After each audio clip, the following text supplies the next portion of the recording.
A dusty auction yard. The clang of a gavel. Our murmurs ripple through the crowd. A giant rancher paid $3 for the too fat girl no one wanted. The town laughed. Until the dust settled. Thunder of hooves. A sagging barn. Cattle, crying weakly at a poisoned waterhole. He didn't buy her for pity. He needed help. His ranch was dying and time was running out. Cut 2. Her sleeves rolled up, hammer striking nails, a pot of stew steaming in lamplight. But within days, this girl everyone scorned began to do the impossible. She could cook, she could mend, she could fight for land with a fierceness no one expected. Church bell tolls, bankers sneer. Papers slammed on a pulpit. The rancher's fist trembling on a Bible. Yet, just as hope returned, a darker truth came to light. A scheme to steal the water beneath their feet. Silence. Then the rancher's voice, low, breaking. Without her, I lose everything. Camera holds on her tear-streaked face, then fades to black.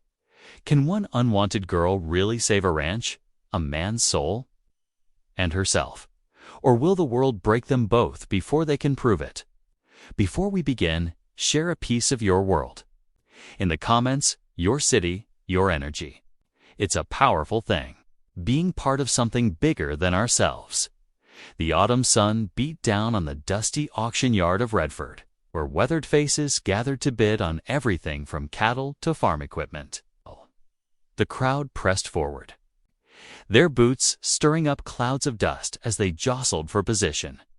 Among them stood worn-out farmers, ranch hands, and townsfolk eager for the day's offerings. Marcus Harper, a gaunt man with defeated eyes, gripped his daughter's arm too tightly as he dragged her toward the wooden platform.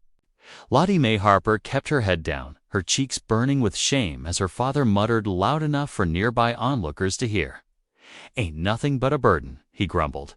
"Eats more than she's worth. Someone else can feed her." Lottie's heart hammered in her chest as she climbed the 3 wooden steps to the auction block. The rough planks creaked beneath her feet, and she fought to keep her balance. The auctioneer, Silas Turner, adjusted his wire-rimmed spectacles and cleared his throat, his voice carrying across the yard. "Next up, we have ... well ... He glanced uncomfortably at his ledger. Marcus Harper's daughter. Young woman, able-bodied. Knows her way around a kitchen, or so I'm told. A ripple of cruel laughter spread through the crowd. Someone called out, "Looks like she knows her way to the dinner table, too." More laughter followed, sharp as thorns. Lottie wrapped her arms around herself, wishing she could disappear. Her simple cotton dress, faded from too many washings, offered little protection against the cutting remarks and stares. She caught glimpses of sneering faces through her tears, faces she'd known all her life. Neighbors who'd watched her grow up, who'd traded at her mother's store before she passed. The auctioneer raised his hand for quiet. "Do I hear an opening? Bid anyone." Silence fell over the yard. A few men shuffled their feet in the dust. Women whispered behind their hands. Lottie's father spat on the ground, his face twisted with disgust. "Come now," Turner tried again. Surely someone could use help with cooking, cleaning, mending. More silence. A hot wind stirred the dust, and somewhere in the distance, a crow called. Then a deep voice cut through the quiet. $3 silver. The crowd parted like water around a stone, revealing Noah Boon. He stood head and shoulders above most men, his broad frame casting a long shadow in the late afternoon light. His face was stern, but not unkind. Weather-worn from years working his ranch, gasps and whispers rippled through the gathering. Has Boon lost his mind? Someone muttered. $3 for her. The auctioneer blinked in surprise, then recovered. His professional manner. I have $3 from Mr. Boon. Do I hear $3.50? No one spoke. No one moved. Going once? ... Turner's gavel hovered in the air. Going twice, ... The crowd held its breath. Sold to Noah Boon for $3 silver. The gavel cracked down with finality. Lottie flinched at the sound, her mind struggling to make sense of what had just happened. She watched through blurred vision as Noah Boon strode forward, his spurs jingling quietly with each step. He pulled $3 silver from his vest pocket and handed them to Turner, then turned to face Marcus Harper. The two men locked eyes for a moment, Harper's gaze dropping first. Without a word, Lottie's father pocketed the money and walked away, never looking back at his daughter. Noah approached the auction block, shrugging off his long duster coat as he did so. Lottie tensed, unsure what to expect, but his movements were careful, deliberate. He held the coat out to her. "Evening's coming on," he said quietly, his voice gruff but gentle. "Might get chilly on the ride." Lottie stared at the offered coat, then at Noah's face. His eyes were steady, showing neither pity nor judgment. With trembling hands, she accepted the coat, wrapping it around her shoulders. It was warm from his body and smelled of leather and horses. "You ain't a burden," he said, just loud enough for her to hear. "Not to me." He offered his hand to help her down from the platform. Lottie hesitated only a moment before taking it, his calloused palm rough against her fingers. His grip was firm but careful as he guided her down the steps. The crowd parted before them as Noah led her to his wagon. Lottie could hear the whispers following them, some scandalized, some curious, all judgment. She kept her eyes fixed on her feet, counting steps to keep from crying. Noah's wagon was well maintained, the wooden sides solid and the leather seat intact. A pair of strong bay horses stood in the traces, switching their tails at flies. Noah helped Lottie up onto the seat with the same careful courtesy he'd shown before, then climbed up beside her. He gathered the reins in his hands, clicking softly to the horses. The wagon lurched forward, wheels crunching through the dusty yard. As they passed the last buildings of Redford, the setting sun painted the sky in shades of orange and purple, casting long shadows across the rutted road. Lottie sat perfectly still, her hands clasped in her lap, Noah's coat still wrapped around her shoulders. She stared straight ahead at the road, her mind whirling with questions she didn't dare ask. The only sounds were the creak of the wagon, the steady clip-clop of hooves, and the occasional jingle of harness. The town of Redford grew smaller behind them, its buildings dwindling until they were no more than dark shapes against the sunset. Lottie didn't look back. There was nothing left for her there now. No family, no home, no certainty. All she had was the road ahead and the strange, quiet man beside her who had bought her for $3 silver. The evening wind picked up, carrying with it the scent of sage and dust. Lottie pulled Noah's coat tighter around herself, watching as the shadows lengthened across the prairie. She didn't know what waited for her at the end of this ride, but for the first time that day, she felt something besides shame and fear. It might have been hope, small and fragile as a bird's egg, but it was there. It was there. The wagon wheels creaked steadily as Noah guided his team along the rutted road leading out of Redford. The late afternoon sun cast long shadows across the prairie, and a cool breeze carried the scent of sage and dust.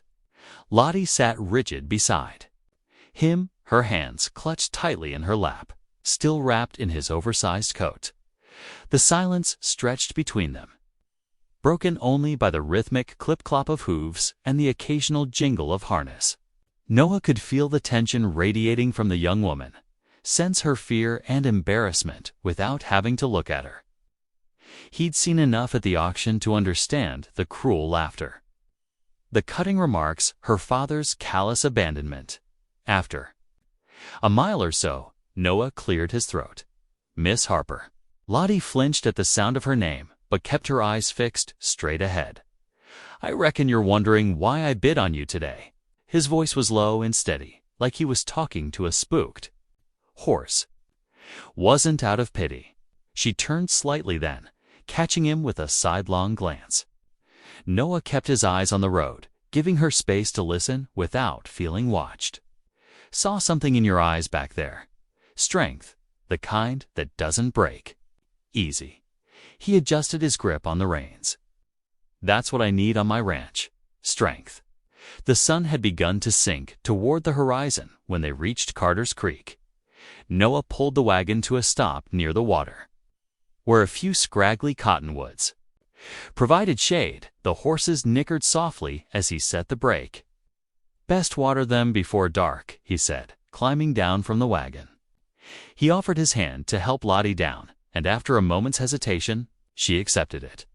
While the horses drank from the creek, Noah reached into his pack and pulled out a wrapped bundle of cornbread. He broke it in half, offering the larger portion to Lottie. She accepted it with trembling fingers. "Thank you," she whispered, her first words since the auction. They ate in silence, the cornbread dry and crumbly.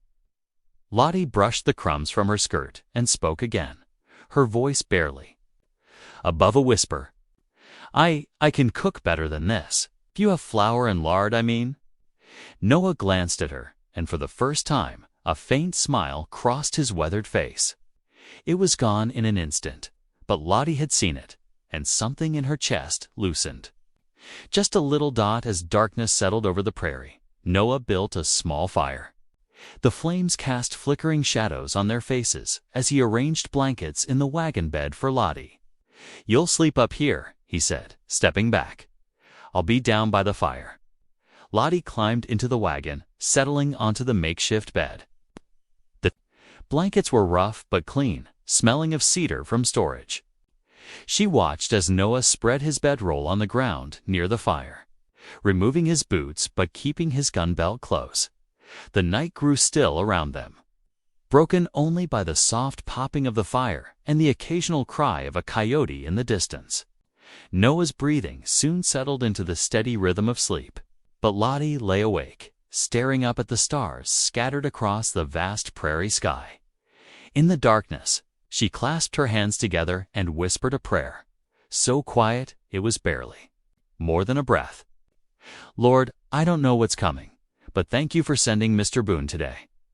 Even if it's hard times ahead, it's better than..." She couldn't finish the thought, remembering her father's face as he walked away. Sleep eventually found her, and when she awoke, the eastern sky was just beginning to lighten. Noah already had coffee brewing over a fresh fire, and he handed her a tin cup without comment. The hot liquid warmed her hands as they prepared to set out again. The morning sun rose as they traveled, revealing rolling prairie stretching to the horizon. Patches of early autumn color dotted the landscape, golden grasses, the deep green of cedar brakes, and the occasional splash of purple wildflowers. They crossed several shallow streams, the wagon wheels splashing through clear water dot around. Mid-morning, Noah guided the team up a long slope. As they crested the ridge, he pulled the horses to a stop. "Boon Ranch," he said simply. Lottie's heart sank as she took in the sight below. The ranch spread out across a shallow valley, but it was far from the prosperous operation she might have hoped for. The fences sagged in places, posts leaning at dangerous angles. The cattle she could see looked thin, scattered across pastures that showed signs of overgrazing. The barn, a large structure that might once have been impressive, now had a partially collapsed roof, shingles missing and boards hanging loose. The main house stood somewhat better than the barn. Peat peeled from the weathered siding, and one of the porch posts had split, causing the roof to sag slightly at one corner. A few chickens scratched in the dusty yard, and a tired-looking dog lifted its head to watch their approach. Lottie felt her throat tighten as understanding dawned. This man hadn't bought her into comfort or security, he'd bought her into struggle. The ranch was failing, that much was clear, and now she was part of its story. For better or worse, Noah watched her face as she took it all in, his expression unreadable. He didn't offer excuses or explanations for the ranch's condition. Instead, he simply clicked to the horses and the wagon began its descent into the valley. The wheels bumped over ruts in the track leading down to the ranch, each jolt emphasizing the reality of Lottie's new situation. Yet as they drew closer to the house, she found herself sitting straighter, her hands relaxing in her lap. She might have been bought for $3 silver, but she wasn't without worth. She knew how to cook, how to keep books, how to tend livestock. If this ranch needed strength, as Noah had said, then perhaps she had something to offer after all. The wagon rolled to a stop in front of the house, the horses stamping tiredly after the long journey. The morning sun now stood high in the sky, highlighting every broken board and sagging fence, every patch of bare earth where grass should have grown. But it also showed possibilities, good bones in the buildings, rich soil in the kitchen garden, clear water in the nearby creek. Lottie stayed seated in the wagon, her hands folded in her lap, waiting. She didn't know what would happen next, but she knew one thing for certain. This broken-down ranch was now her home, and whatever strength she had would be needed here. The floorboards creaked beneath their feet as Eli led Lottie into the ranch house. Dust motes danced in the pale sunlight that filtered through grimy windows. The front room stretched before them, a space that spoke of former comfort now fallen into neglect. Lottie's eyes were drawn to a rocking chair beside the stone hearth. It sat empty and still, a thin layer of dust coating its smooth arms. Above the cold fireplace, a leather-bound Bible rested on the mantel, its pages yellow with age. "My mother's chair," Eli said quietly, following her gaze. His voice caught slightly on the words. "She kept this place proper. Flowers in summer, fresh curtains every spring." He paused, his shoulders heavy with memory. "Lost her to winters past. Pneumonia took her quick." Lottie nodded, understanding settling in her chest. The emptiness of the house spoke volumes, not just of absence, but of grief too deep for tiding. She'd seen that same paralysis in her father after her mother passed. Without a word, she untied her bonnet and set it aside. Rolling up her sleeves, she spotted a broom propped in the corner. Her hands found its worn handle naturally, as if they'd been waiting for work to do.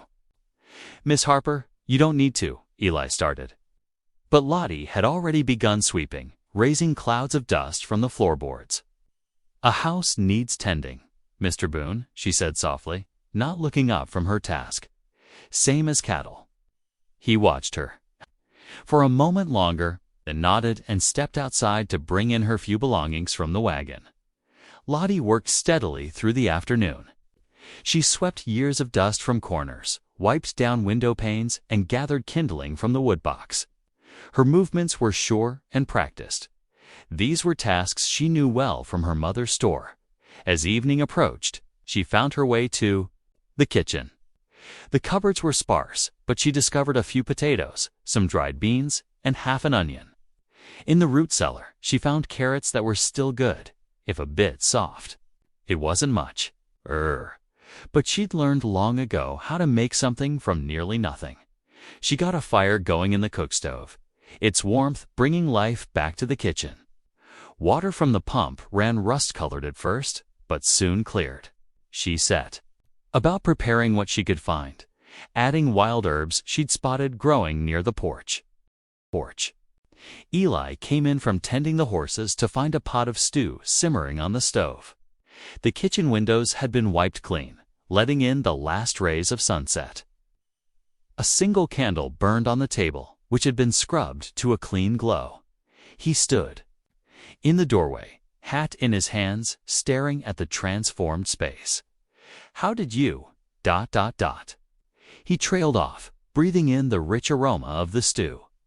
Lottie stirred the pot, keeping her eyes on her task. "It ain't much," she said. "Just stretched what I found. Ain't had a proper meal in this kitchen since... He didn't finish the sentence, but he didn't need to. She ladled the stew into 2 bowls and set them on the table. Eli sat down heavily in one of the chairs, looking at the steaming food as if it might disappear. Lottie took the seat across from him, folding her hands in her lap. "Thank you, Miss Harper," he said quietly, then bowed his head in a brief prayer before picking up his spoon. They ate in silence for a while, the only sounds the clink of spoons and the pop of the cook stove fire. Outside, a whippoorwill began its evening song. Finally, Eli set down his spoon and looked across the table at Lottie. In the candlelight, his face seemed older, more worn. "Reckon you ought to know the truth of things," he said slowly. "This ranch, it ain't what it was in my father's day." Lottie kept her hands still in her lap, waiting. "Bank's got a note coming due. Cattle ain't doing well. Droughts hit the grass hard these past 2 years. Lost too many calves this spring." He rubbed a hand across his face. "Way things are going, they'll take it all come winter." The candlelight flickered, casting shadows on the walls. Lottie thought of the sagging fences, the thin cattle, the leaking barn roof. She thought of her father selling her at auction, of the laughter of the crowd. Fear whispered at the edges of her mind. Had she traded one doomed situation for another? But as she looked at Eli's bowed head, she saw not the towering figure from the auction yard, but a man bearing a weight too heavy for one person. She remembered his kindness, the gentle way he'd helped her into the wagon, the blankets he'd arranged for her sleep. Something settled in her heart then, quiet but firm as bedrock. She might have been bought for $3 silver, but that didn't make her worthless. She had skills cooking, cleaning, figures, and sums from helping at her mother's store. She knew how to stretch pennies until they cried for mercy. When Eli finally looked up from his empty bowl, Lottie met his gaze directly for the first time. Her voice was soft but steady. "Thank you for the meal, Mr. Boon." Surprise flickered across his face. They both knew she had been the one to cook it. But in her words lay something deeper. Gratitude for his honesty, for treating her as someone worth telling the truth to. The lamplight burned low, shadows gathering in the corners of the kitchen. But Lottie sat straight in her chair, her decision already made. She would not be dead weight here. Whatever strength she had would go into saving this ranch, not just for Eli's sake, but for her own. Dawn painted the eastern sky in pale rose when Lottie woke. The ranch house was quiet, save for the soft creak of floorboards as she made her way to the kitchen. Through the window, she spotted Eli already at work, loading fence posts and tools into his wagon. She moved quickly, stoking the cook stove and preparing a simple breakfast of cornmeal mush.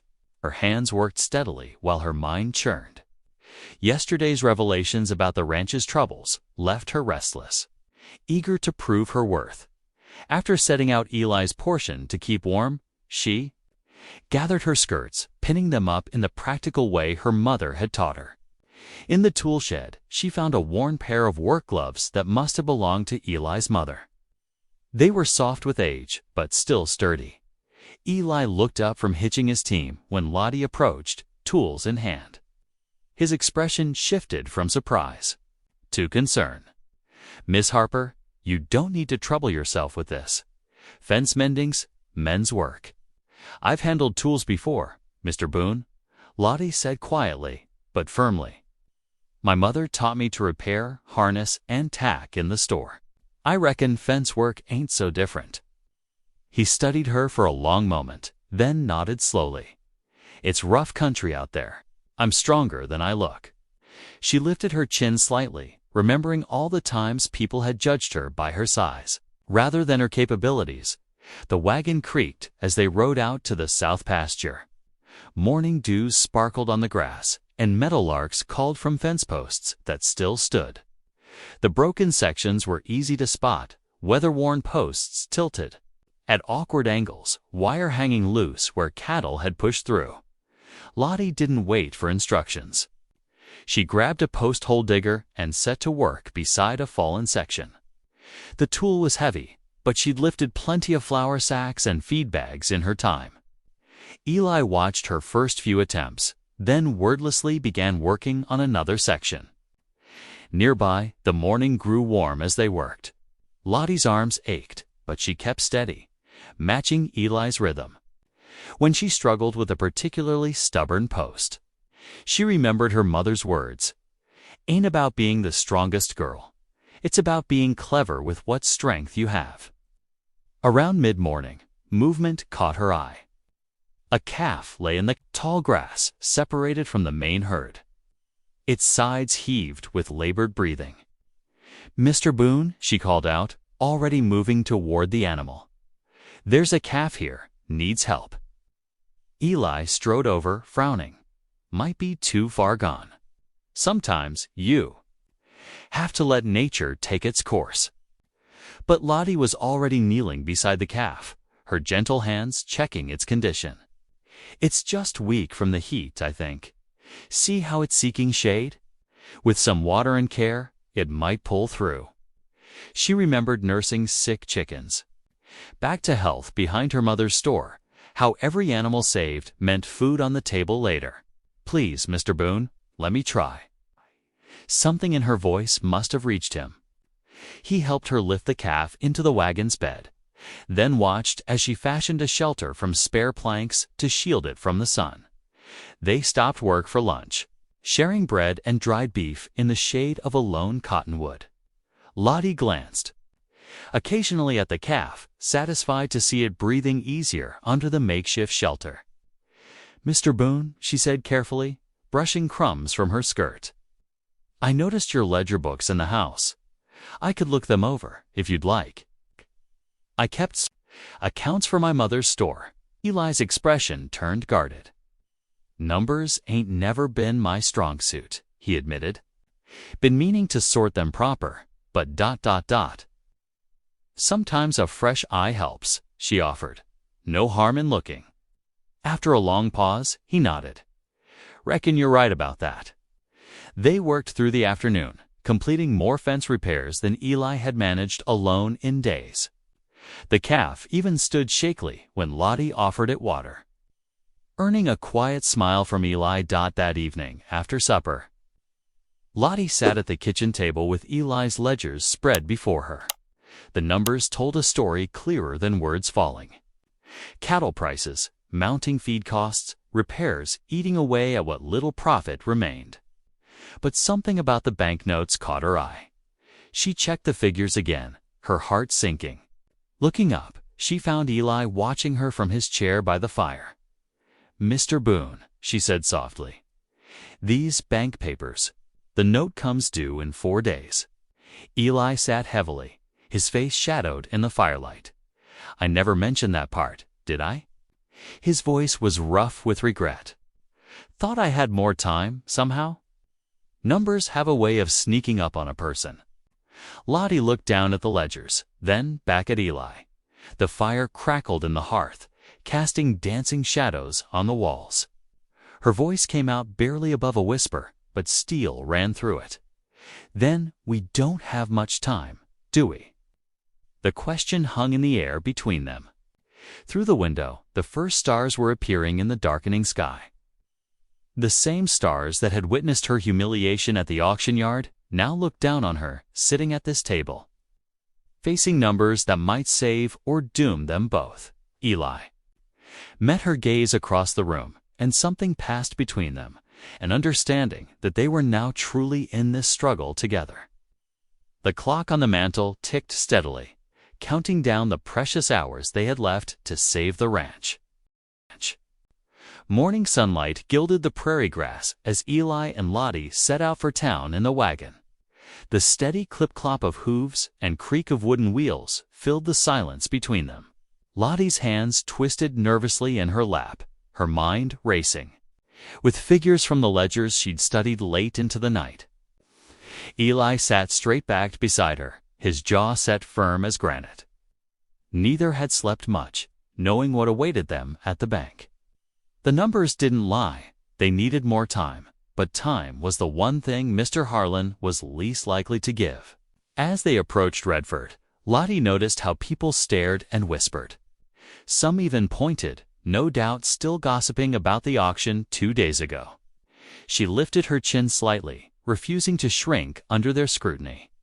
The wagon rolled past the general store where she'd once helped her mother, past the auction yard where her father had sold her. Each familiar sight brought a fresh ache, but she pushed the feelings aside. Today wasn't about the past. The bank stood proud on the corner, its fresh white paint and polished windows a stark contrast to the dusty buildings around it. As Eli helped Lottie down from the wagon, she spotted several well-dressed men lounging on the bank's porch. Their fancy suits marked them as railroad men, and their smirks made her stomach clench inside. Cool air and the sharp scent of polish greeted them. Mr. Harlan sat behind his massive desk, a study in expensive fabric and cold precision. His steel-gray eyes narrowed at their entrance, lingering dismissively on Lottie before addressing Eli. "Mr. Boon," he drawled, "I trust you've brought the payment in full." Eli stepped forward, his shadow falling across the banker's desk. "Mr. Harlan, I've come to request an extension. The cattle market's been down, but with a little more time." Time. Harlan's laugh held no warmth. "The note is quite clear. Payment is due by week's end." He glanced at the railroad men who had followed them inside.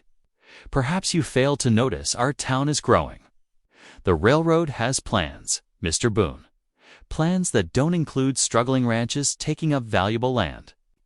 Lottie watched Eli's hands curl into fists. Before he could speak, she stepped forward. "Sir, if you'd consider reviewing our books." Harlan's face twisted with disdain. "And who might you be to speak of books?" "This here's Miss Harper," Eli growled. "She helps manage the ranch now." "Ah, yes, the auction girl." Harlan's smile was sharp as a knife. "How fitting that a worthless ranch should hire worthless help." The railroad men chuckled. Lottie felt heat rise in her cheeks, but she held her ground. "The ranch isn't worthless, Mr. Harlan. With proper management, the ranch," Harlan cut in, "will be bank property by week's end unless full payment is received." He turned to his ledger, dismissing them. "Good day, Mr. Boon, Miss, whatever you are." Outside, the morning sun seemed harsh after the bank's dimness. Eli's hands shook as he helped Lottie into the wagon. The railroad men watched them leave, their laughter carrying on the wind. The ride home stretched long and tense. Eli's knuckles were white on the reins, his fury evident in every rigid line of his body. The wagon wheels hit every rut harder than necessary as he urged the horses faster. Lottie watched him struggle with his anger, remembering how her mother had handled her father's rages. Gently, she placed her hand on Eli's arm. "Mr. Boon," she said softly, "getting mad won't help us think clear." He glanced at her, something raw and wounded in his eyes. "That man," he spat. "Those railroad vultures are exactly what they are," she finished. "But there's always another way, if we look hard enough." The tension in his arm eased slightly under her touch. The horses settled into a smoother pace as Eli's grip on the reins loosened. They rode the rest of the way in thoughtful silence, each turning over possibilities in their minds. That evening, after a simple supper of beans and cornbread, Eli slumped in his chair by the fire. "Might have to sell the herd," he muttered. "Take whatever price we can get, even at a loss." Lottie looked up from where she was clearing the table. "No," she said firmly. Eli blinked at her tone. "No, we can't afford to sell at a loss." She wiped her hands on her apron and faced him. "But we can improve what we have. I saw some of your ranch hands riding the far pastures today. With their help, we could gather the scattered cattle, tend the weak ones, make the herd more valuable." In 4 days, Eli stared at her like she'd suggested they could touch the moon. "Why not? I nursed that calf back yesterday, didn't I? And you've got good men working this land." "If we all pull together, it ain't that simple," Eli protested, but there was less certainty in his voice. "Nothing worth doing ever is," Lottie replied, echoing her mother's favorite saying. But it's better than giving up. Eli studied her for a long moment, the firelight playing across his weathered features. Finally, he nodded slowly. Reckon you might be right about that. Later, after Eli had gone to check the horses, Lottie sat alone by the lamp in her small room. The flame cast dancing shadows on the wall as she knelt beside her bed, hands clasped in prayer. "Lord," she whispered, "I ain't asking for miracles. Just wisdom to face men like Mr. Harlan, strength to help this ranch, and—" She paused, thinking. Of Eli's wounded pride, the ranch hand's uncertain futures, and guidance to show us all a path through this trouble. The lamp flickered as if in answer. Outside, a coyote called lonely across the prairie night, and somewhere in the barn, Eli's boots scraped on wooden floors. Lottie remained kneeling, her quiet prayers mixing with the night sounds of the ranch she was determined to help save. Dawn painted the sky in gentle pinks and purples as Lottie stoked the kitchen fire. She'd risen well before sunrise, determined to prove herself useful. The ranch hands would need strength for the work ahead, and she knew nothing won their loyalty quite like a proper meal. Her hands moved with practiced ease, mixing biscuit dough while a pot of coffee perked on the stove. The kitchen, cleaned just yesterday, already felt like her domain. The scent of frying bacon filled the air as she stirred up a thick gravy, adding an extra pinch of pepper the way her mother had taught her. Heavy boots clomped on the porch outside. Lottie smoothed her apron, fighting down her nerves as the first of the ranch hands filed in. They were a weathered bunch, their faces lined from sun and wind. Some cast suspicious glances her way. Others merely looked hungry. "Breakfast's ready," she announced, keeping her voice steady. "Best eat while it's hot." The men shuffled forward, filling their plates with steaming biscuits smothered in gravy. Lottie poured coffee into tin cups, making sure each man had his fill. She noticed their surprise at the abundance. Clearly, they'd grown used to meager meals. "Ain't had biscuits this good since my mama made 'em," one older hand mumbled around a mouthful. A younger cowboy snickered. "Reckon she's had plenty of practice eating 'em herself." The cruel comment hung in the air. Lottie's cheeks burned, but before she could respond, Eli's shadow filled the doorway. His voice cut through the tension like a knife. "Miss Harper's word stands as mine on this ranch," he declared, fixing the young hand with a hard stare. "Any man who can't show proper respect can ride out now." The cowboy ducked his head, properly chastised. "Yes, sir. Sorry, ma'am." Lottie nodded, accepting the apology while serving Eli his plate. As the men ate, she laid out her plans. "The fences in the north pasture need mending before we can round up the scattered cattle. Any weak or sick ones need doctoring. We can't afford to lose a single head." Several hands exchanged skeptical looks, but Eli's presence kept them silent. Lottie continued, "We've got 3 days to get this ranch ready for inspection. Every animal needs to look its best." "That's a mighty tall order, ma'am." One of the older hands, Tom, spoke up. "Cattle's spread across 500 acres. "Then we'd best get started," Lottie replied firmly. "I've packed biscuits and jerky for your noon meal." As the men headed out, Lottie got to work on her own tasks. She gathered worn feed sacks, setting up her sewing kit on the porch where she could keep an eye on the yard. Her needle flew swift and sure, mending tears and reinforcing seams. Mid-morning, the jingle of harness bells announced a peddler's wagon. Lottie set aside her sewing and walked out to meet it. The peddler, a thin man with bright eyes, tipped his hat. "Got any leather scraps?" she asked. "Or spare rope?" The peddler nodded eagerly, showing his wares. Lottie drove a careful bargain, trading some of her needlework for supplies the ranch desperately needed. She even managed to get some sugar and coffee thrown in. Knowing well-fed men worked harder. Throughout the day, she kept busy. Between household tasks, she checked on the closest pastures. She spotted a calf with a festering cut and showed two hands how to clean and treat it properly.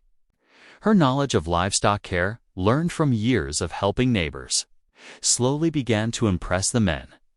Eli watched all this from horseback as he supervised the fence mending. His quiet pride in Lottie's competence showed in the slight smile that touched his lips when she successfully calmed a nervous mare or properly diagnosed a cow's ailment. As the sun began to set, the hands returned, dirty and tired, but with a sense of accomplishment. The north pasture fences stood mended, and they'd already gathered a good portion of the scattered herd. The sick calf was improving, and several weak cattle had been properly tended. Lottie had supper waiting, a hearty stew with dumplings, the last of yesterday's bread, and apple pie made from dried fruit. The men's eyes widened at the spread. They'd grown used to cold beans and hardtack for their evening meals. "Miss Harper," Tom said between bites, "this here's the best meal I've had since coming to Boon Ranch." Murmurs of agreement rose from the others. Even the young hand who'd mocked her earlier nodded enthusiastically. The conversation turned to the day's work, with men offering suggestions for tomorrow's tasks. Lottie listened carefully, noting which pastures needed the most attention. After the hands retired to the bunkhouse, Eli lingered at the table. Lottie busied herself with the dishes, aware of his thoughtful gaze. "You did more today than I expected," he finally said. Lottie turned from the wash basin, drying her hands on her apron. The men just needed direction and a proper meal. "It's more than that." Eli stood, his large frame blocking the lamplight. "You know your way around a ranch. Know how to handle both stock and men." A blush crept up Lottie's neck, but she met his eyes steadily. "We still have days to fight, Mr. Boon. Tomorrow we'll do more." Eli nodded slowly. "Reckon we will at that." He headed for the door, then paused. "And Miss Harper, thank you." After he left, Lottie sat alone in the kitchen, planning tomorrow's tasks by lamplight. Through the window, she could hear the men's voices from the bunkhouse, discussing the day's work. One voice carried clearly, "Maybe that new woman will save this ranch after all." Lottie smiled to herself, remembering her mother's words about proving worth through actions, not words. She'd earned some respect today, but tomorrow would bring new challenges. For now, though, she allowed herself to feel a small measure of pride. The ranch hands were with them, and that was a start. Morning dew sparkled on the grass as Eli walked toward the barn, the sound of soft humming drawing him forward.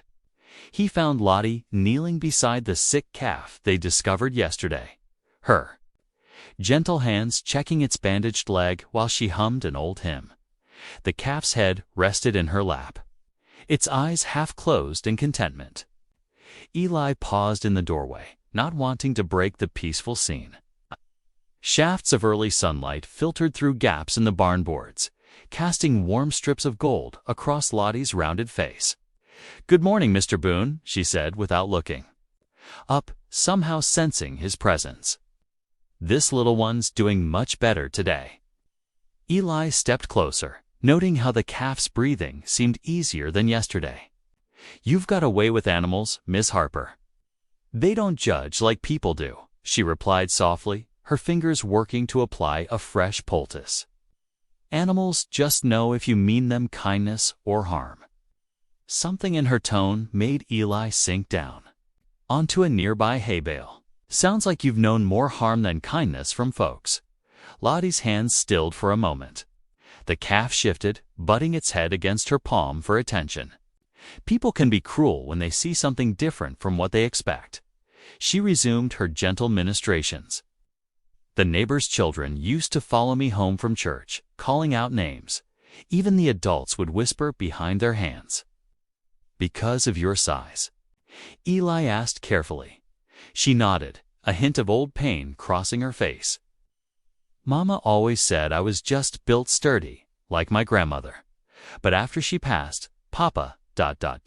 She swallowed hard. "Well, He made sure I knew what a burden I was. How no man would ever want me? Eli's hands clenched at his sides. Your father was wrong. What about you, Mr. Boon? Lottie asked, clearly wanting to change the subject. The house feels like it holds its own share of hurt. Eli was quiet for so long that Lottie thought he wouldn't answer. Finally, he spoke, his voice rough. Sarah, my wife, she came out here full of dreams. Wanted to make this place into something special. He gestured at the worn barn walls. But the frontier life was harder than she expected. The isolation, the endless work. ... He drew a deep breath. She left after 2 years. Went back east to her family. I'm sorry, Lottie said softly. Mama tried to keep things going after that. But losing Sarah broke something in me. I let things slide, didn't care much about anything. He looked down at his calloused hands. By the time Mama took sick that last winter, the ranch was already failing. Lottie settled the calf more comfortably in the fresh straw. Your mother sounds like she was a strong woman. She was. Eli stood suddenly. Come with me. There's something you need to see. They walked together through the morning mist toward the far pasture. The sun had risen higher now, burning away the dew and revealing the true state of the land. Scattered cattle grazed on sparse grass, their ribs showing through dull coats. Bank expects me to get top dollar for these animals, Eli said bitterly. But look at them. They're barely worth half what we need. Lottie studied the cattle with a practiced eye. How many head do you need to sell to meet the bank's demands? 15 at least, at full price. More, given their condition. What if... Lottie chewed her lower lip thoughtfully. What if we sold fewer cattle, but in better condition? We could concentrate on fattening up the strongest ones, make them worth more. Eli shook his head.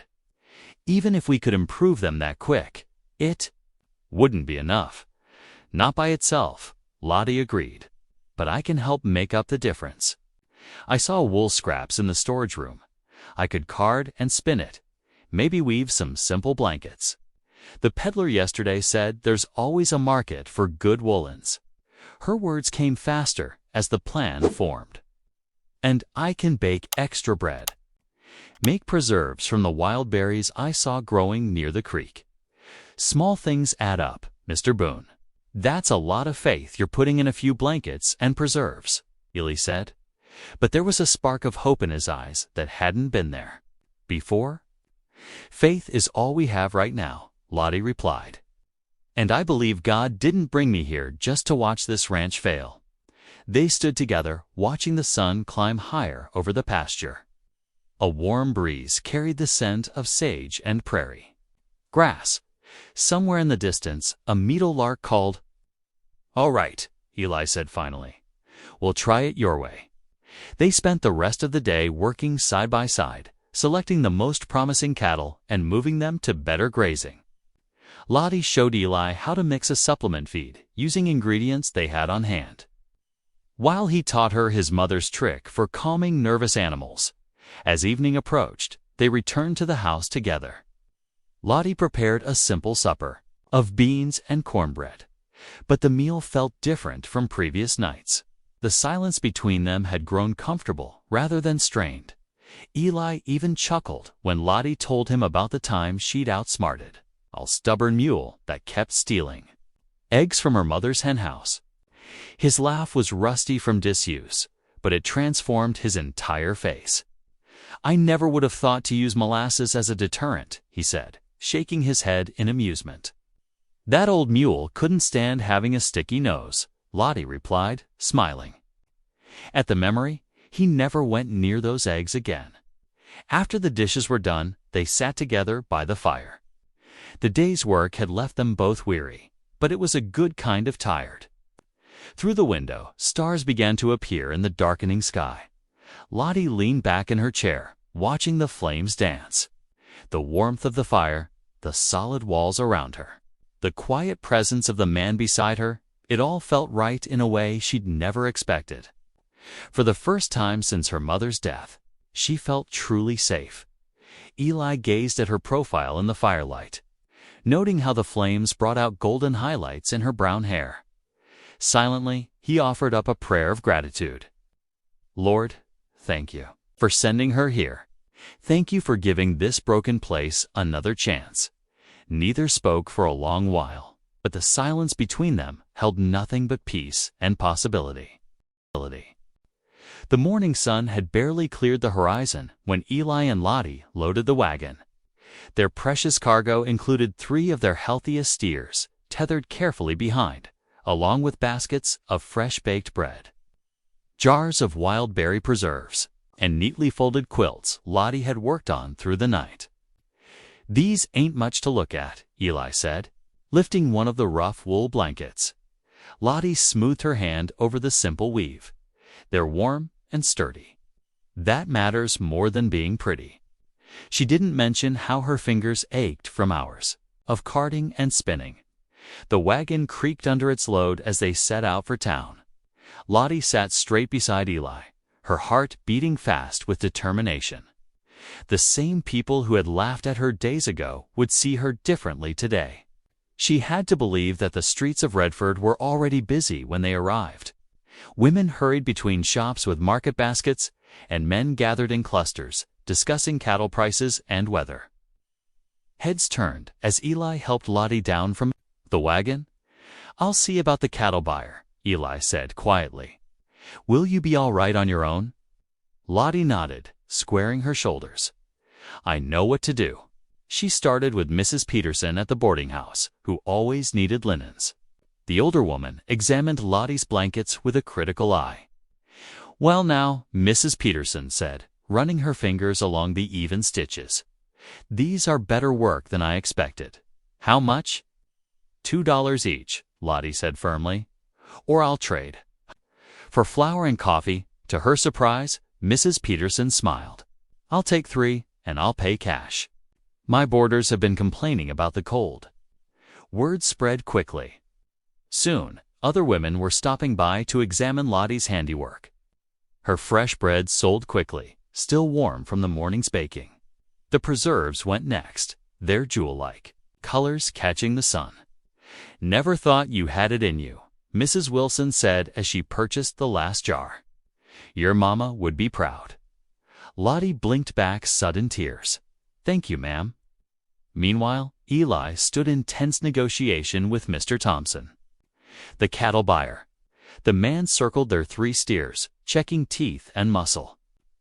They're thin, Thompson said, shaking his head. But healthy enough. I'll give you $15 each.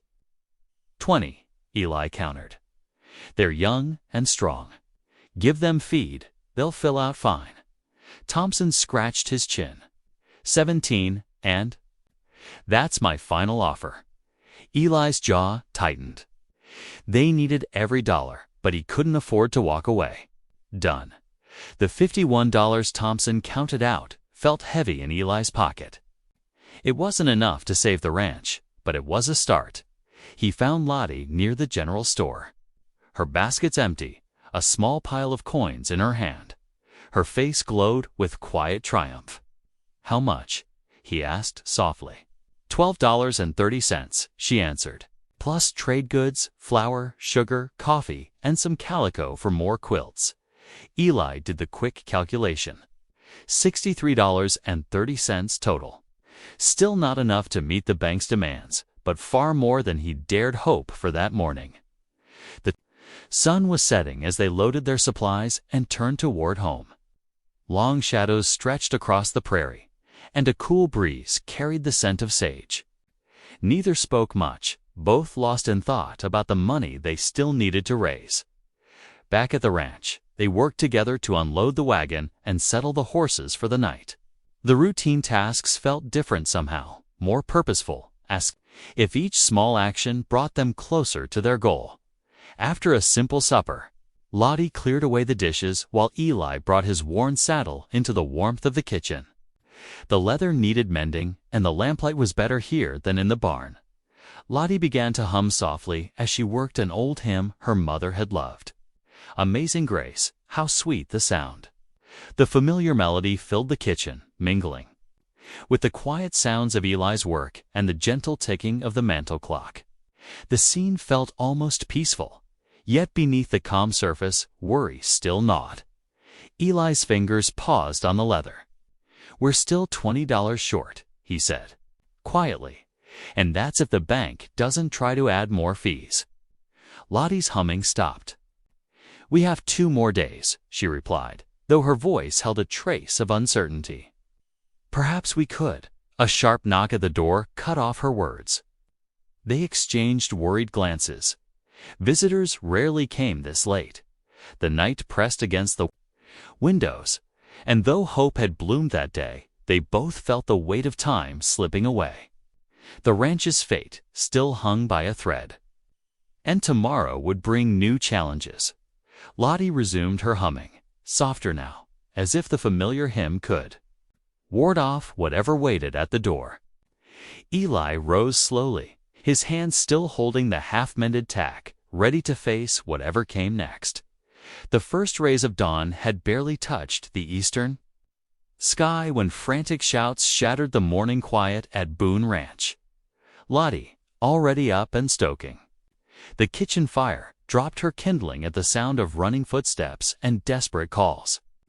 "Mr. Boon, come quick." Young Jake, one of the ranch hands, pounded on the door. "It's the cattle, sir. They're down by the waterhole." Eli burst from his room, pulling on his coat. Lottie grabbed her shawl and hurried after them. The crisp morning air bit at their faces as they followed Jake's lead toward the main waterhole, their boots crunching on frost-covered grass. The sight that greeted them stopped them cold. Near the water's edge lay 3 of their best cattle, their bodies still and bloated. 2 more stumbled nearby, clearly sick. The morning mist curled around the gruesome scene like a shroud. "Found 'em like this at first light," Jake said, his voice shaking. "Never seen nothing like it." Eli approached the waterhole carefully, his face grim. The usually clear water had a strange, cloudy look to it. He knelt and dipped his fingers in, then jerked them back immediately. "Lie," he spat the word like a curse. "Someone's dumped lie in our well." Other ranch hands gathered, their faces pale with shock and fear. Lottie's heart pounded as she realized the magnitude of this disaster. Without clean water, they couldn't keep the remaining cattle alive. Without cattle, they couldn't pay the bank. "Railroadmen," Eli growled, his hands clenching into fists. "Has to be Harlan's doing, trying to force us out before the deadline." The ranch hands muttered darkly, sharing knowing looks. Everyone had heard stories of railroad agents using dirty tactics to clear land they wanted. Eli strode toward the barn, shoulders tight with rage. Lottie followed, worry growing as she watched him yank his shotgun from its rack and begin loading it with shells. "Eli, wait," she pleaded, reaching for his arm. "What are you planning to do?" "Going to have a word with Harlan," he said, his voice dangerous and low. "Man needs to learn he can't poison honest folks' wells and get away with it." Lottie's fingers tightened on his sleeve. "You can't." "Not like this, can't I?" Eli's eyes blazed with a fury she'd never seen before. 5 head of cattle dead already. More sick. That waterhole feeds half our grazing land. Without it. "No," Lottie said softly. "But if you ride into town with that shotgun, you'll end up in jail. Or worse. Then what happens to the ranch? To all of us." Eli's jaw worked silently, the shotgun trembling in his grip. Outside, they could hear the ranch hands calling to each other as they began the grim task of moving the dead cattle. "We need proof," Lottie continued, her voice steady despite her racing heart. "And prayer, Eli, not violence. Violence won't save the ranch." "Prayer," Eli laughed bitterly. "Prayed plenty when Ma was dying. Prayed when the drought came. Fat lot of good it did." If your mother wouldn't want you to throw your life away on revenge, Lottie said quietly. She'd want you to fight smart, to keep faith. The words seemed to strike something deep in Eli. His shoulders sagged slightly, though his grip on the shotgun remained firm. The men are waiting for direction, Lottie reminded him gently. They need their boss thinking clear, not running off. Half-cocked for revenge. Slowly, deliberately, Eli set the shotgun back in its rack. When he turned to face her, his eyes still held anger, but it was tempered now with something else: determination, perhaps, or resolve.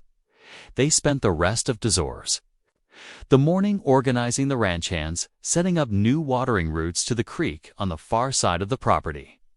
It would mean extra work, driving the cattle further each day, but it was their only choice.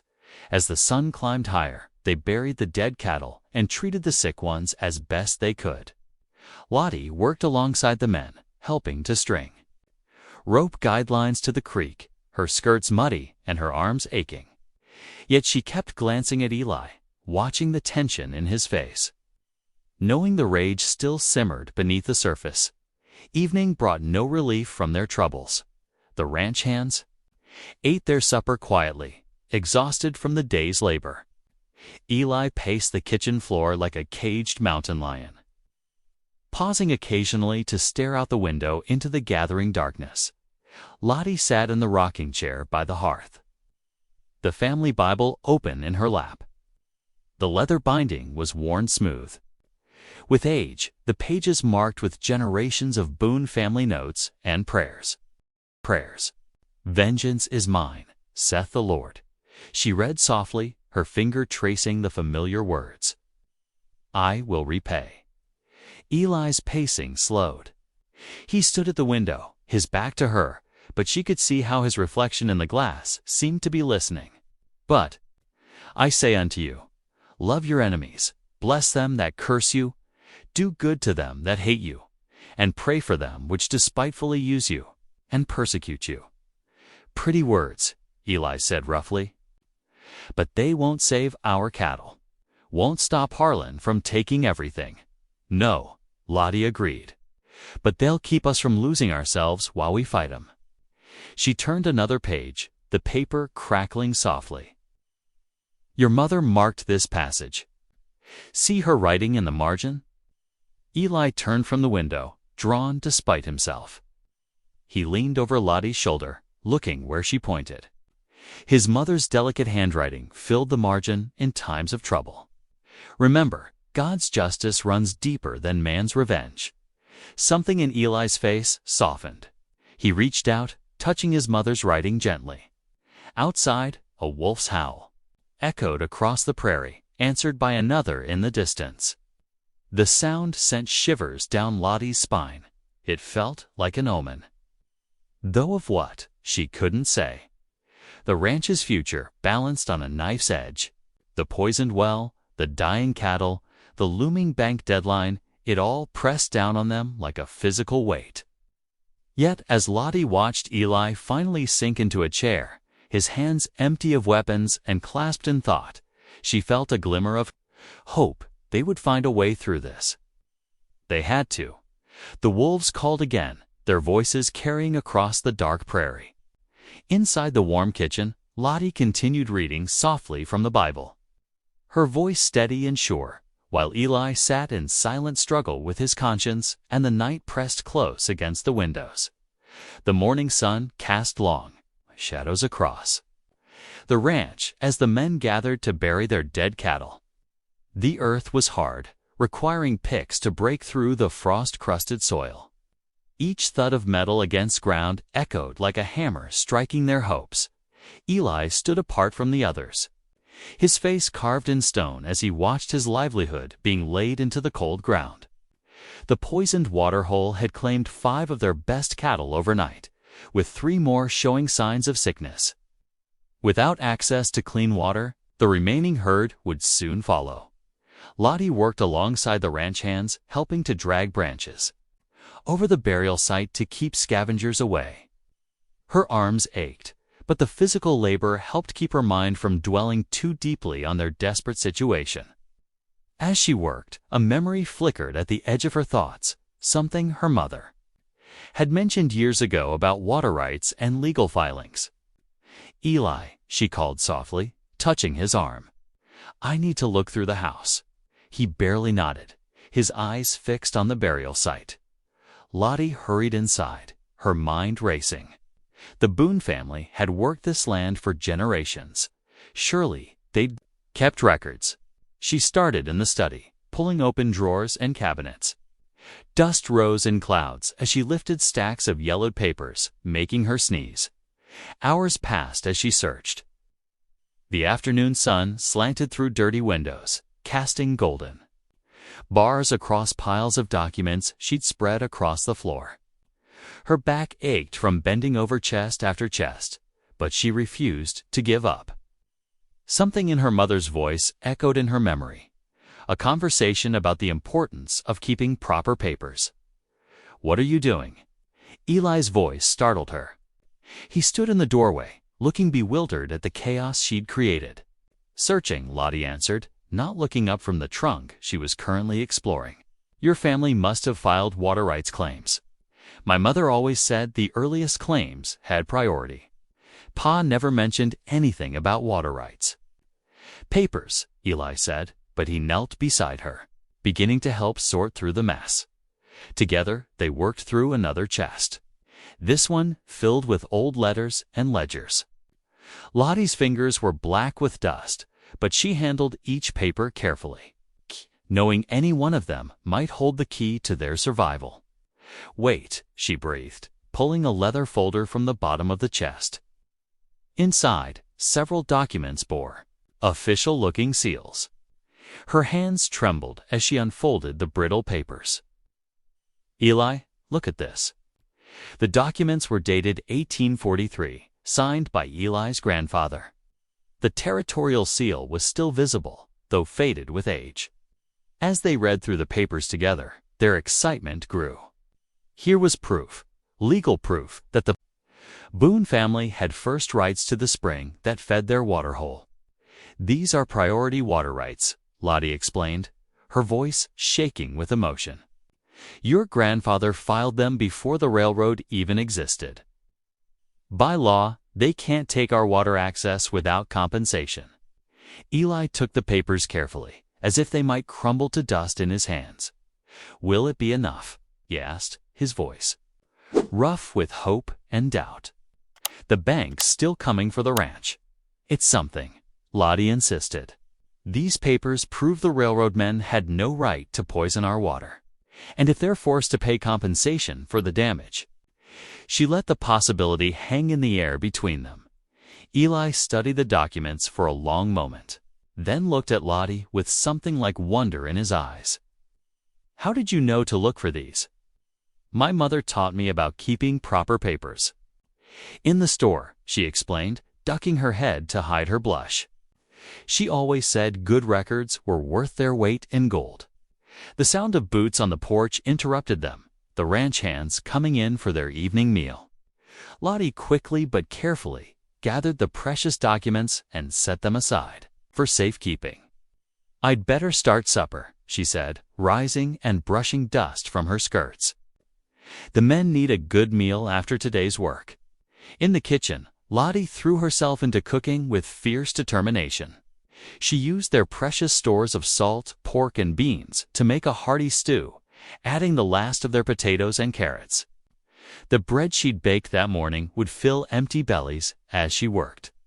She could hear the men's tired voices in the yard, discussing the day's losses and tomorrow's work. They sounded defeated, and that wouldn't do.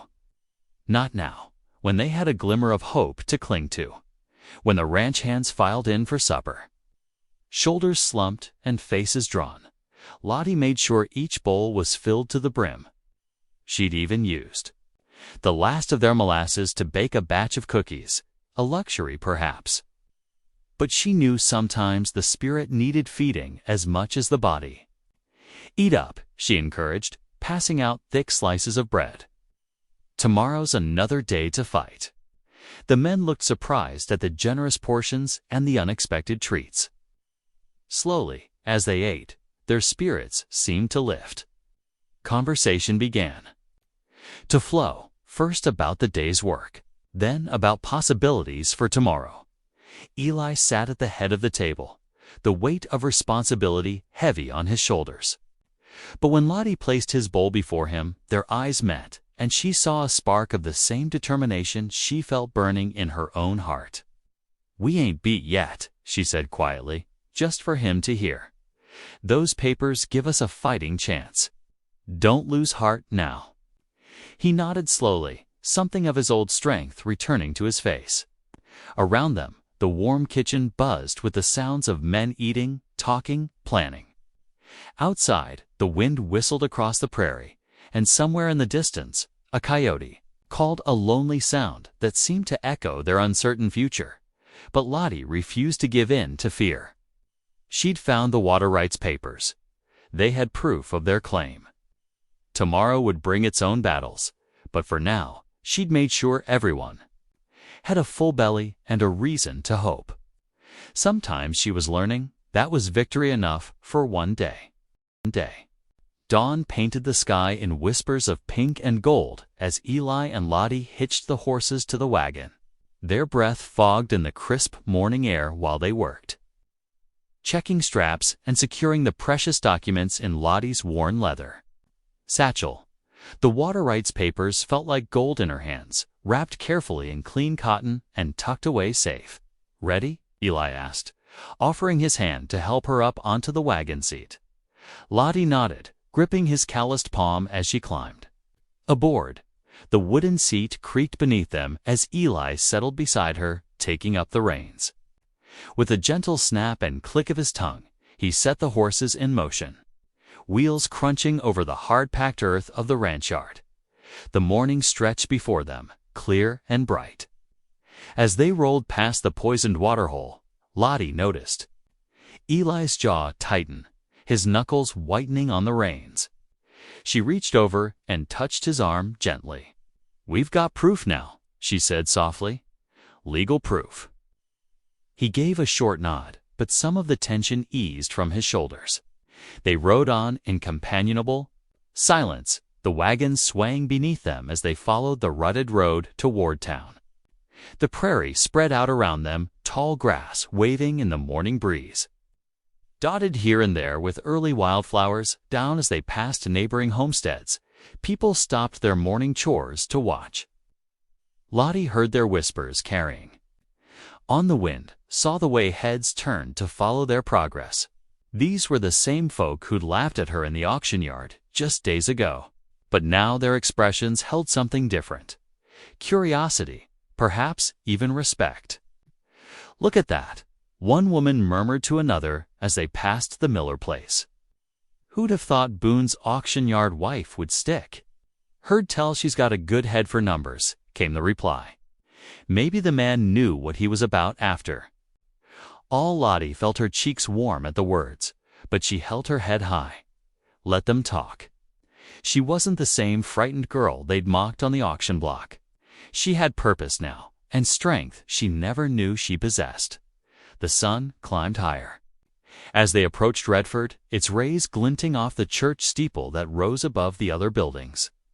The town was already stirring with morning activity, shopkeepers opening their doors, women hanging wash, children running errands before school. Eli guided the wagon down the main street, past the general store where Lottie had once watched her mother work, past the bank where Harlan even now might be plotting their downfall. They pulled up before the white-painted church, its steps swept clean and welcoming. "You sure about this?" Eli asked quietly as he set the brake. Lottie patted her satchel where the documents lay hidden. "The preacher's known for being firm-minded. If we're to challenge Harlan and the railroad, we need witnesses who'll stand for truth." They climbed down from the wagon, boots raising small puffs of dust from the street. Several townsfolk had stopped to watch, gathering in small clusters, speaking in low voices. Lottie tried to ignore their stares as she and Eli mounted the church steps. Inside, The morning light streamed through tall windows, casting rainbow patterns through the colored glass onto the wooden pews. Preacher Anderson was at his desk in the adjacent study, reading his Bible in the quiet morning hours. He looked up as they entered, his kind face creasing with concern at their serious expressions. "Eli Boon," he said, rising to greet them. "And Miss Lottie. What brings you to the Lord's house this morning?" "Need your help, preacher?" Eli said, removing his hat. "Got a matter needs witnessing, and you're known as a man who stands for right." Before the preacher could respond, the church door opened. Again, Mr. Harlan strode in, his polished boots clicking on the wooden floor. Behind him came two railroad men in dark suits, their faces hard as flint. Lottie's hand tightened on her satchel, drawing it closer. "Well, well," Harlan drawled, his thin lips curving in a cold smile. "If it isn't the stubborn rancher and his auction yard bride, come to beg for more time, have you?" Eli drew himself up to his full height, shoulders squared. "No begging here, Harlan. Come to set things right about what your railroad friends did to my waterhole. Accusations without proof are dangerous things." "Boon," one of the railroad men said smoothly. "Best mind your tongue." The preacher looked between them, his expression grave. "Perhaps we should all sit down and discuss this properly." He gestured to the pews. "The Lord's house is a place for seeking truth and justice." More townsfolk were filtering in now, drawn by the tension in the air. The morning sun had turned deep gold, streaming through the western windows and casting long shadows across the church floor. The steeple bell tolled the hour, its clear notes ringing across the town. Lottie stood straight beside Eli, her chin lifted. She could feel the weight of the documents in her satchel, feel the eyes of the gathering crowd upon them. The moment they'd prepared for had come. There would be no backing down now. Through the church windows, she could see the sun setting red behind the steeple, painting the sky in shades of flame. It seemed fitting somehow, this confrontation that would determine not just their future, but the very soul of Boon Ranch, played out in the fading light of day. Harlan took a seat in the front pew, his railroad men flanking him like dark shadows. The townsfolk filled in behind, their whispers echoing in the sacred space. Preacher Anderson stood before his pulpit, his Bible still in hand, ready to bear witness to whatever was about to unfold. Eli's voice, when he spoke, rang clear and strong through the church. "My ranch won't fall to theft and poison, Harlan. Not while I draw a breath." Lottie gripped the documents tightly, her heart pounding but her resolve firm. She had found these papers, had recognized their importance. If her voice was needed now, she would speak. The truth would be heard here in God's house. Before all these witnesses, the setting sun threw long rays through the western windows, setting the church aglow with amber light. The moment hung suspended, like a drop of water about to fall, as the town of Redford gathered to witness the confrontation that would change everything. Inside the church, lamplight mingled with the last rays of sunset through the stained glass. The gathered townsfolk leaned forward in their pews, straining to hear as Eli stood before the pulpit. His weathered hands trembled slightly as he unfolded the water rights deed. "These papers," he began, his deep voice steady despite his nerves, "prove the Boon family's legal claim to the spring that feeds our ranch." Harlan's laugh cut through the hushed sanctuary. "A few dusty papers won't save you, Boon." That's when Lottie rose from her seat, smoothing her simple dress as she stepped forward. Her round face was set with determination as she took the documents from Eli's hands. "These aren't just any papers, Mr. Harlan," she said, her voice clear and strong. "This deed bears the territorial seal dated 18 years ago. It grants the Boon family first rights to the spring water before any railroad claims." She held up the papers so the lamplight caught the official seal. Whispers rippled through the crowd as people recognized the mark. The railroad men shifted, uncomfortably. Their scheme to seize the ranch through water rights exposed before all. Preacher Anderson adjusted his spectacles, examining the documents carefully. "These papers appear genuine," he declared. "The seal and signatures are valid. By law, the Boon claim to the water stands." A cheer went up from the gathered townsfolk. Farmers and ranchers who'd feared similar tactics from the railroad clapped and stomped their boots on the wooden floor. Harlan's face turned scarlet with rage. Without a word, he spun on his heel and stormed out of the church, his railroad men slinking after him like whipped dogs. Eli turned to Lottie, his eyes bright with emotion. In front of everyone, he took her hand in his. "This woman," he announced, voice rough with feeling, "is the reason Boon Ranch still stands. She found these papers. She saw their worth when I couldn't." Tears spilled down Lottie's cheeks as the crowd burst into applause. Women who'd once mocked her size now came forward to embrace her. Men who'd laughed at the auction yard shook her hand with respect. In that moment, beneath the warm lamplight of the church, Lottie stood tall, finally seeing herself as others now saw her, not as a burden, but as a blessing. Morning sunlight streamed across Boon Ranch, catching the dew on fresh-mended fences. Wagons rolled up the dusty drive, bringing townsfolk who'd never before set foot on the property. They came bearing baskets of food and offerings of help, their faces showing shame for past cruelties. Sarah Miller, a cood, once whispered the loudest about Lottie's size, approached with tears in her eyes. "We were wrong about you, Miss Harper. So terribly wrong." Lottie accepted the apologies with quiet grace, directing visitors to where they could help.